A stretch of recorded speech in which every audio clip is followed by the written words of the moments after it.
हमारे मन में कथा सुनने की इच्छा है तो क्या करना चाहिए? तो बड़ा ध्यान देकर के सुने आप लोग।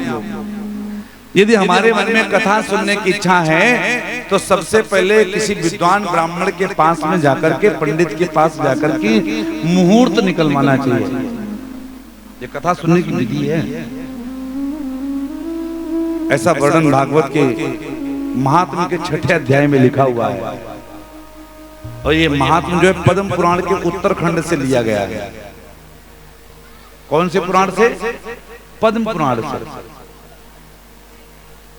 अर्थात दूसरे पुराण प्रशंसा करते हैं भागवत जी की। यदि हमारे मन में कथा सुनने की इच्छा है तो क्या करना चाहिए? पहले विद्वान के पास जाकर के मुहूर्त निकलवाना चाहिए। और मुहूर्त निकलवाने के बाद में बड़े सुंदर से ब्राह्मण का वर्ण करना चाहिए जो व्यास गद्दी पर विराजमान हो।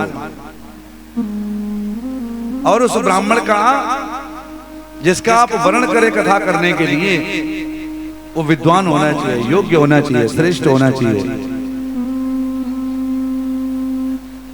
व्यास गद्दी पर बैठ करके संसार की चर्चा ना करे।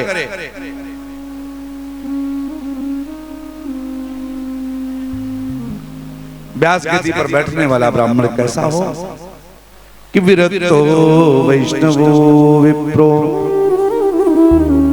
वेद शास्त्र विशुद्ध कृत। विरक्त होना चाहिए, वैष्णव होना चाहिए, विप्र होना चाहिए और वेद शास्त्र विशुद्ध कृत, वेद शास्त्रों का ज्ञाता होना चाहिए। अब ऐसे नहीं कि कोई भी, आजकल तो बहुत लोग ऐसे महाराज जो ना तो कोई उनका गुरु है, ना कहीं पढ़े हैं, ना लिखे हैं, ना कहीं ज्ञान प्राप्त किया है। और भागवत जी महाराज बस इधर उधर से 4-6 बातें सुन ली, 4-6 बातें मोबाइल से सुन ली, 4-6 बातें कहीं और से सुन ली और बस कथावाचक बन गए। हो गया।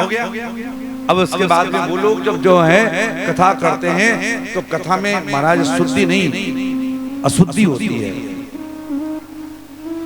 अब आप जैसे गांव में यदि आ जाएं, अब वो कथा का जो भी रूप रखेंगे तो आप समझेंगे कथा का रूप यही है। ऐसा नहीं है। और इसके बाद में बड़ा ध्यान देकर के सुने, व्यास गद्दी पर बैठने वाला ब्राह्मण धूम्रपान रहित होना चाहिए।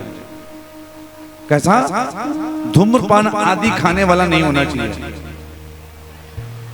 बीड़ी, सिगरेट, तंबाकू, पुड़िया, तंबाकू आदि का खाने वाला नहीं होना चाहिए।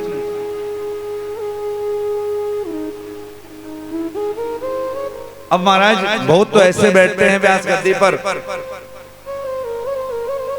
4 घंटे की कथा में, 3 घंटे की कथा में महाराज थूक थूक करके पीछे नाना प्रकार की डिजाइन बना देते हैं। इतनी सुंदर डिजाइन पेंटर भी नहीं बना पाएगा,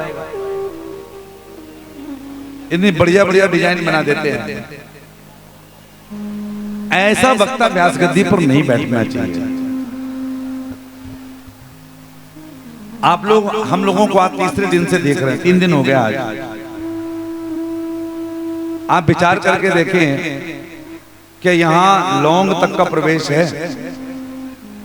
यहाँ व्यास गद्दी पर पुड़िया, तंबाकू आदि का तो छोड़ दीजिए, यहाँ व्यासपीठ पर आपने कभी देखा है कि लौंग भी महाराज जी के पास जा रही है? इलायची भी आती है, देखिए आप कि महाराज जी इलायची लिए बैठे नहीं। ये जो गद्दी है ये साधना की गद्दी है।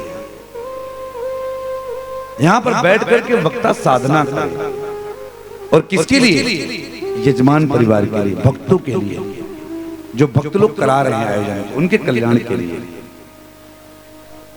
तब जाकर के महाराज भक्तों का कल्याण होता है। व्यास गद्दी पर वक्ता जो बैठे वो ऐसा होना चाहिए।